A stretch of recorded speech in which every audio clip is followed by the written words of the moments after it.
ज्ञान का जो धरातल है वह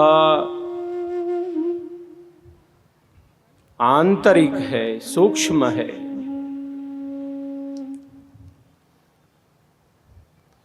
ज्ञान के दो धरातल होते हैं, एक ज्ञान पुस्तकीय है, बाह्य है,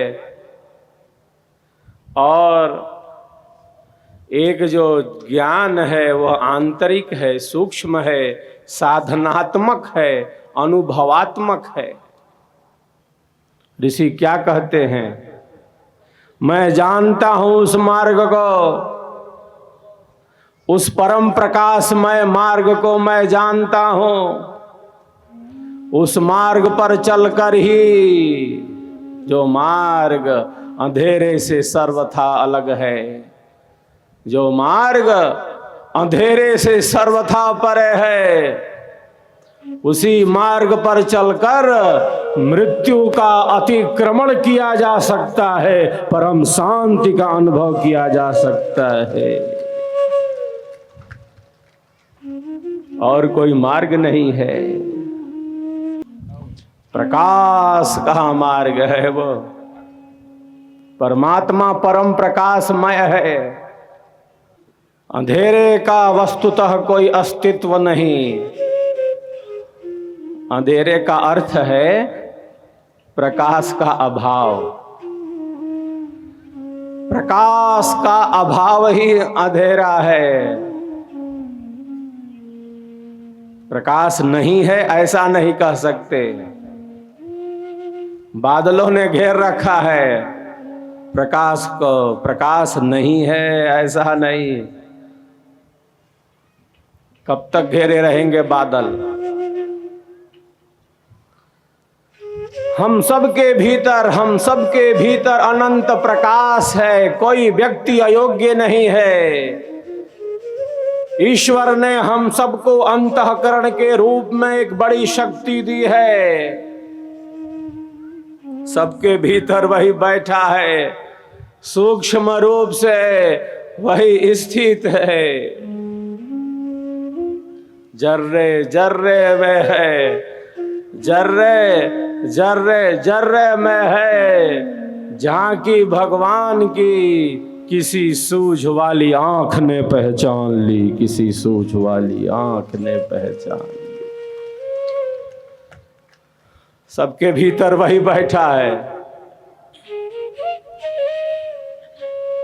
सूक्ष्म रूप से। मेहंदी के हरे पत्ते में लाली ही लाली है। सूक्ष्मता में शक्ति है। मेहंदी के हरे पत्ते में लालिमा छिपी है।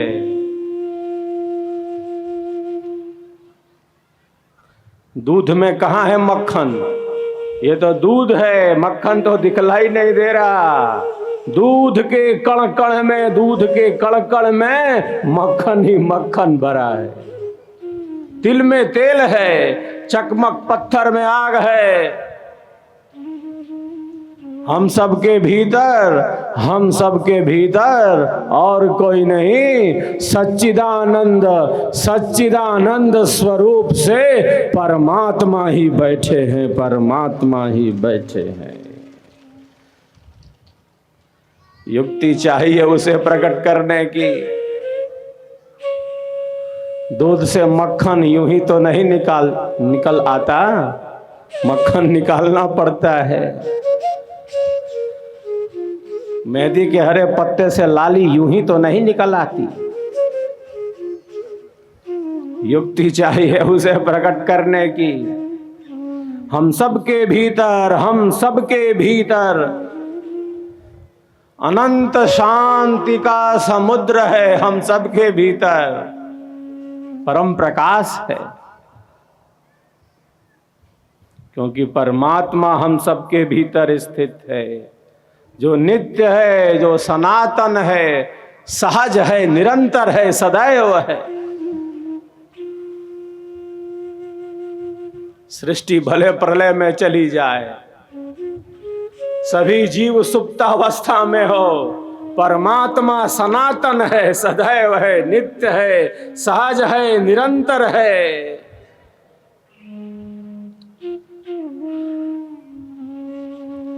प्रलय में घनघोर अंधेरा है, तमस से आच्छादित तमस है।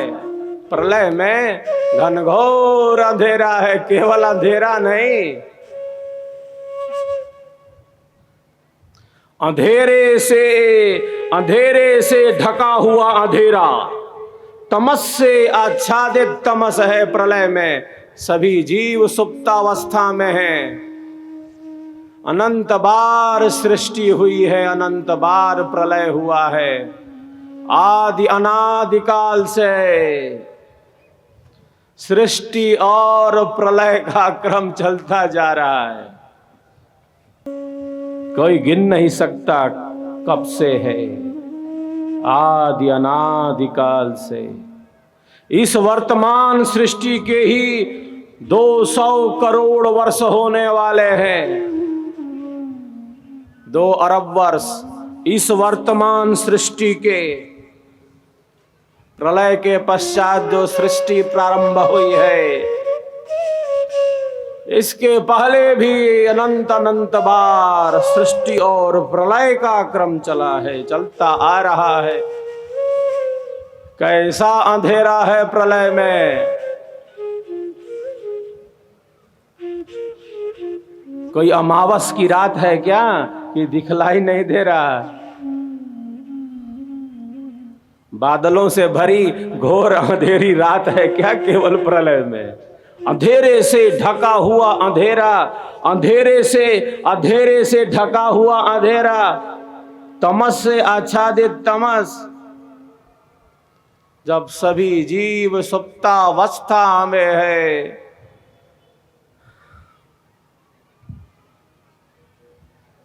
उस अंधेरे से ढके हुए अंधेरे में, उस तमस से आच्छादित तमस में जो परमात्मा है, जो परमात्मा है, वो तो अपने पूर्ण प्रकाश से, वो तो अपने पूर्ण प्रकाश से सदैव विद्यमान है, सदैव विद्यमान है, परम प्रकाशमय है। ऋषि क्या कहते हैं? मैं जानता हूं उस मार्ग को, जिस प्रकाशमय मार्ग की ही प्राप्ति से मृत्यु का अतिक्रमण किया जा सकता है, जन्म और मरण के बंधन से मुक्त हुआ जा सकता है।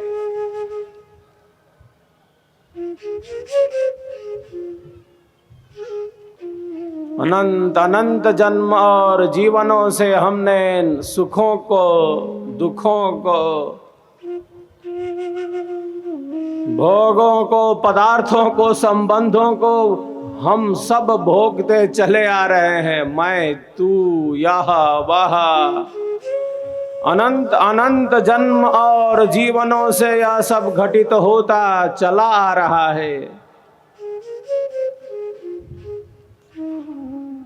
सुख दुख की वापोह में जीवन बीत गया।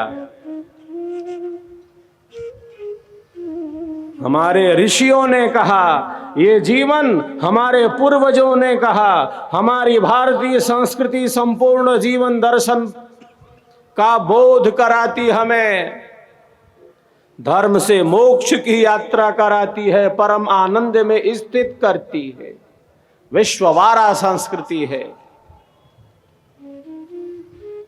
विश्व के बुद्धिजीवी, चिंतक, विचारक अपने देश की संस्कृति को समझने से पहले भारत को पढ़ना चाहते हैं, भारत को समझना चाहते हैं।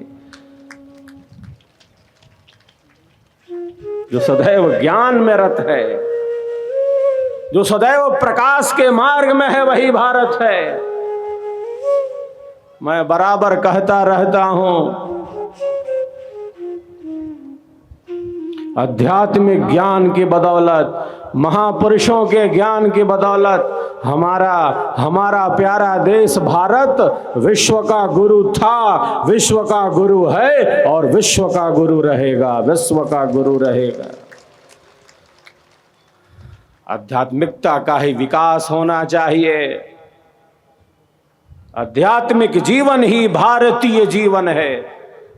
ऋषि संस्कृति ही हमारी भारतीय संस्कृति है। जितना अधिक से अधिक हम भारतीयता का विकास कर सकें, भारत के साथ अपने जीवन को बढ़ा सकें। सेवा भाव, सत्संग और साधना, यही भारतीय जीवन है, यही आध्यात्मिक जीवन है।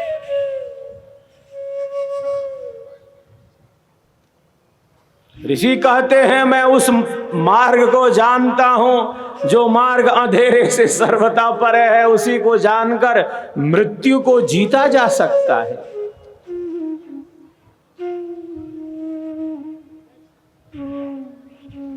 दुख नहीं चाहिए, दुख नहीं चाहिए।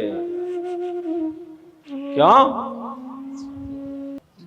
क्योंकि परमात्मा आनंदमय है, परमात्मा को दुख छू नहीं सकता। ऋषि कहते हैं समाधि सुसुप्ति मोक्षेषु ब्रह्म रूपता।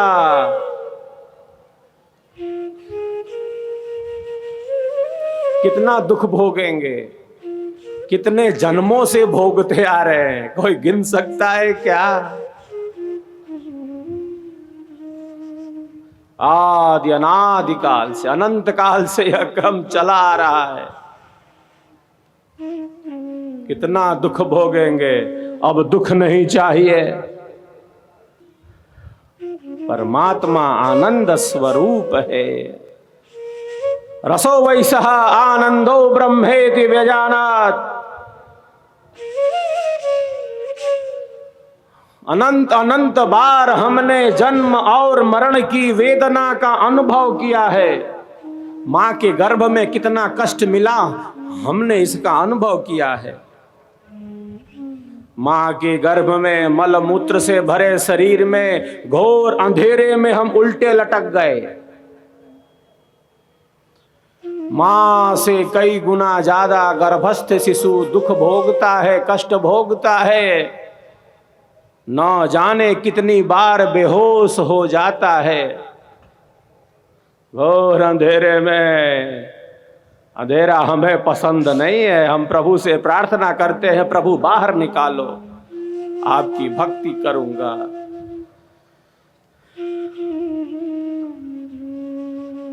जन्म और मरण की वेदना का हमने अनुभव किया है। मृत्यु कितनी पीड़ादायक होती है, सभी जीवों को इसका अनुभव है। जब भी किसी भी प्राणी के प्राणों पर संकट आता है, जब भी किसी भी प्राणी के प्राणों पर संकट आता है तो वो तत्क्षण सतर्क सावधान हो जाता है। प्राणों पर आए संकट को वह दूर करना चाहता है। क्यों? प्राणों पर आए संकट से वो बचना चाहता है। क्यों? प्राणों से इतनी आसक्ति है, मोह है। क्यों प्राणों के छूटने का इतना भय है? क्यों? क्योंकि हमको पता है कि प्राणों के छूटने का भय क्या होता है। एक बार प्राण छूटा हो तब ना, एक बार शरीर मिला हो तब ना, एक बार प्राण छूटा हो तब ना। अनंत अनंत बार ये शरीर छूट गया।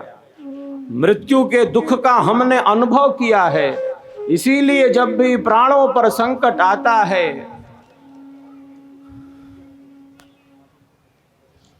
तत्क्षण ही उस संकट को दूर करने के लिए तत्पर हो जाते हैं।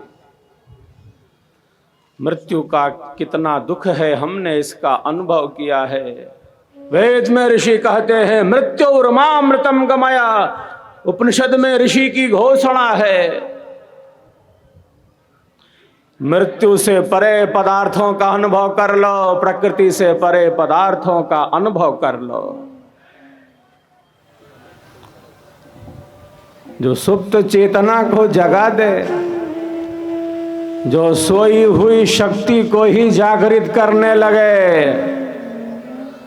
जो हमारी चेतना को ही विकसित करने लगे, वही तो सद्गुरुदेव का स्वरवेद कहलाता है, स्वरवेद कहलाता है।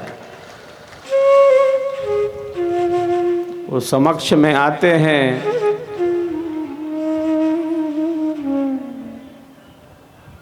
अनेकों वाणियां उनको बहुत प्रिय है।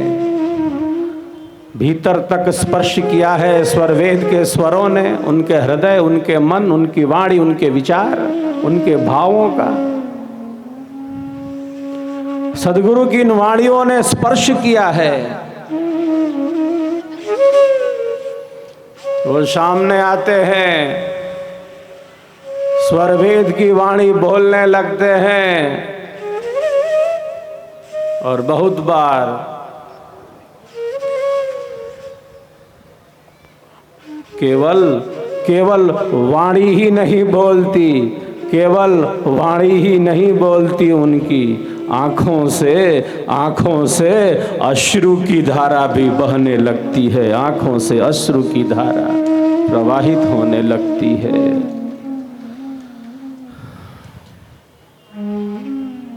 उनके अंतर को झकझोरा है इन वाणियों ने। जो डूबा है वो जानता है, हरा पेड़ जानता है, हरा पेड़ जानता है कि सावन की रिमझिम फुहारें क्या होती हैं। जो हरा पेड़ है वो जानता है कि सावन की रिमझिम फुहारें क्या होती हैं। जो विहंगम योगी हैं, जो अध्यात्म के जिज्ञासु हैं, जो पिपासु हैं, जो साधक हैं, जो साधिकाएं हैं, उनको पता है कि सद्गुरुदेव का स्वरवेद क्या है, ये विहंगम योग का ज्ञान क्या है। सिद्धांत और साधना का ही समन्वय तो विहंगम योग है। सबके भीतर अनंत की शक्ति निहित है, कोई व्यक्ति अयोग्य नहीं है, क्योंकि सबके भीतर, आत्मा के भीतर अंतरात्मा रूप से और कोई नहीं, सच्चिदानंद स्वरूप से परमात्मा ही बैठे हैं, परमात्मा ही स्थित है। मन बुद्धि की स्थिति भिन्न भिन्न है, लेकिन सबके भीतर मूल रूप में वही शक्ति निहित है। समुद्र के ऊपरी तट पर जैसे तरंगे तरंगित हैं,